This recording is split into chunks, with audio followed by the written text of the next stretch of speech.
প্রিয় দেশবাসী, আসসালামু আলাইকুম। আপনাদেরকে বিজয় অভিনন্দন। আপনাদেরকে একটা গুরুত্বপূর্ণ সংবাদ শেয়ার করতে চাই।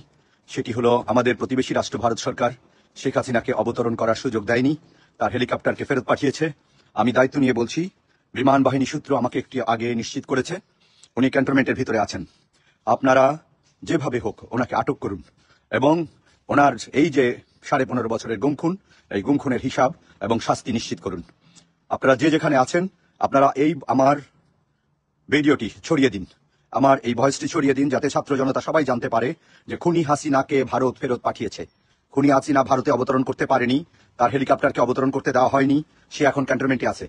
আমি কাজী শামীম আহসান দায়িত্ব নিয়ে বলছি, যারা আমাকে বিশ্বাস করেন তারা বিশ্বাস করুন, উনি বাংলাদেশে ফেরত আসতে বাধ্য হয়েছেন। ওনার হেলিকপ্টারকে অবতরণ করতে দেওয়া হয়নি, ওনাকে রিটার্ন পাঠিয়ে দেওয়া হয়েছে। উনি যে বাহন নিয়ে গিয়েছিলেন ভারতীয় ইয়েতে, সেটাকে ফেরত দেওয়া হয়েছে।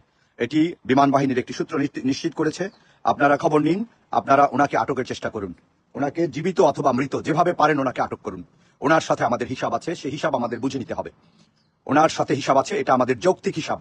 এই হিসাবকে এড়ানোর কোনো সুযোগ নেই, কোনো ছাত্র জনতার সুযোগ নেই। আপনারা ওনাকে আটকের ব্যাপারে সবাই মিলে চেষ্টা করুন। সেনাবাহিনী, নৌবাহিনী, বিমান বাহিনীর ভাইদের বলছি, একজন খুনিকে এভাবে ছেড়ে দেওয়া কোনো বিশ্বস্ততার পরিচয় নয়। আপনারা যদি সত্যিকারে বিশ্বস্ত হয়ে থাকেন, খুনি হাসিনা এবং হাসিনার সকল সহযোগীকে গ্রেপ্তার করুন। তাতে আমরা বুঝবো যে আপনারা সত্যি সত্যি জনগণের পক্ষে কাজ করছেন। ধন্যবাদ।